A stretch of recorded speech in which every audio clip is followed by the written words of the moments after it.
Chlamydia and gonorrhea are the two most commonly diagnosed bacterial sexually transmitted infections, or STIs, in England, but their distribution in the population is very different.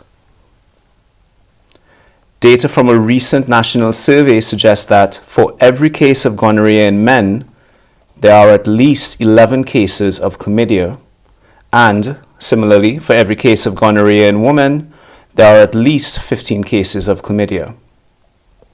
The treatment of both infections is through antibiotics which, in the case of chlamydia, are administered orally, and for gonorrhea are administered both with an injection and orally. The bacteria that causes gonorrhea rapidly develops resistance to antibiotics, so it's really important that patients are treated correctly and any treatment failures are quickly identified and addressed. In our paper, we reviewed data for a 12-year period during which there have been major changes in the delivery of sexual health services in England.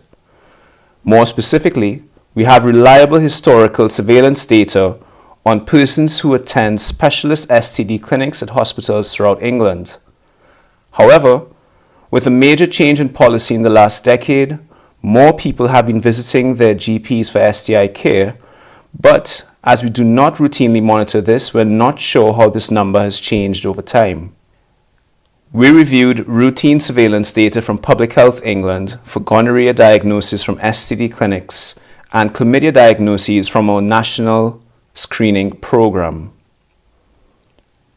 To obtain the number of chlamydia and gonorrhea diagnoses made by GPs, we used data from the Clinical Practice Research Data Link, anonymous data submitted by GPs in England that provide care to 6.4% of the English population.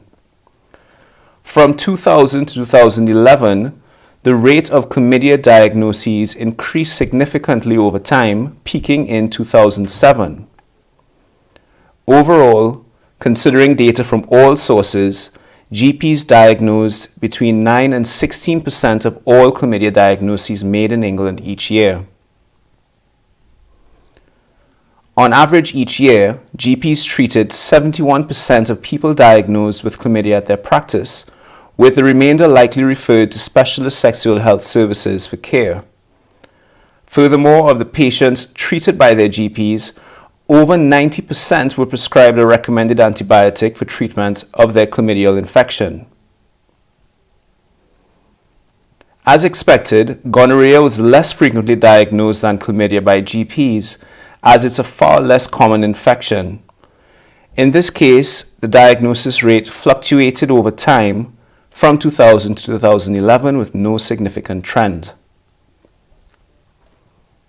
Overall, GPs diagnosed between 6 and 9% of all gonorrhea diagnoses in England each year. On average each year, GPs treated 39% of people diagnosed with gonorrhea at their practice, and again, the remainder were most likely referred to specialist sexual health services for care. However, in this case, just 40% of these patients were prescribed a recommended antibiotic for treatment of their gonorrheal infection. This means that of every 5 people diagnosed with gonorrhea by their GP, 3 of them are given the wrong antibiotic. This is particularly concerning given the risk of developing antibiotic resistance. In summary, we reviewed data from our routine surveillance systems and supplemented it with data from GPs and found that many people visit their GPs for STI treatment and testing.